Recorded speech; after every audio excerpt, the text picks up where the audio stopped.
Tanky Cooper was determined to teach Judy how to be a proper pointer, so he tried to pass along the techniques required for her to be an asset to the ship's hunting parties.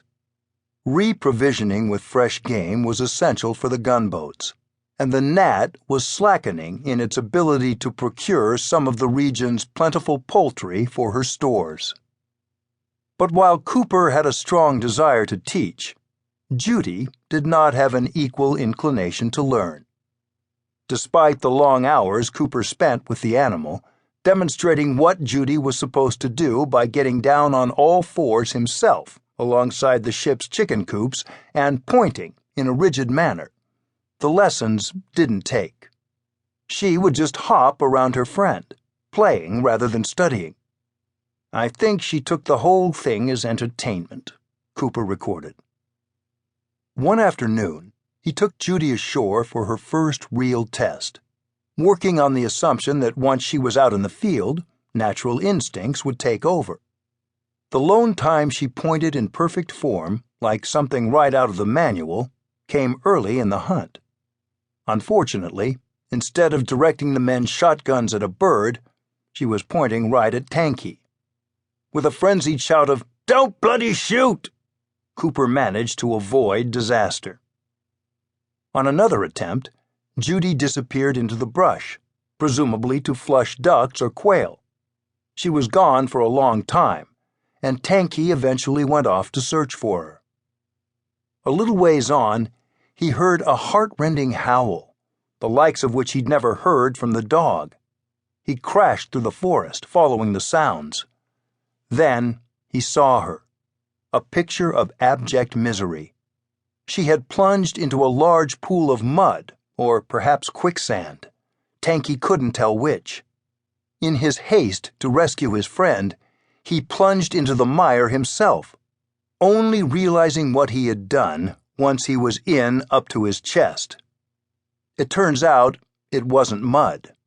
It was an open-air cesspit. First Judy and now Tanky had waded into a gargantuan pile of shit. Here, then, was proof that in Judy's Umwelt, the excrement was interesting, not off-putting. Unfortunately, it was also deep, and now she was trapped, and her whining had drawn her friend into the filth as well.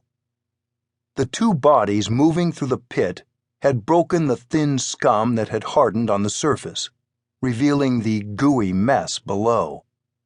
An overpowering stench rose from the cracks, to the point that both man and dog were in danger of passing out and falling into the slime, perhaps to their deaths. His stomach rebelling and his nose curdling, Cooper managed to gather himself, grab Judy by the collar, and haul them both out of the pit, before collapsing on the dry ground.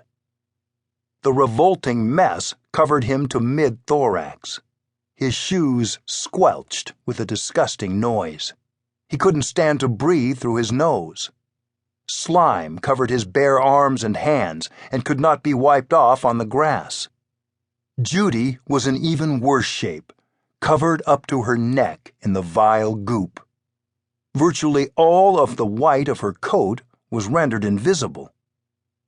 Their fellow hunters refused to get within 20 yards of Tanky and Judy as they traveled back to the ship.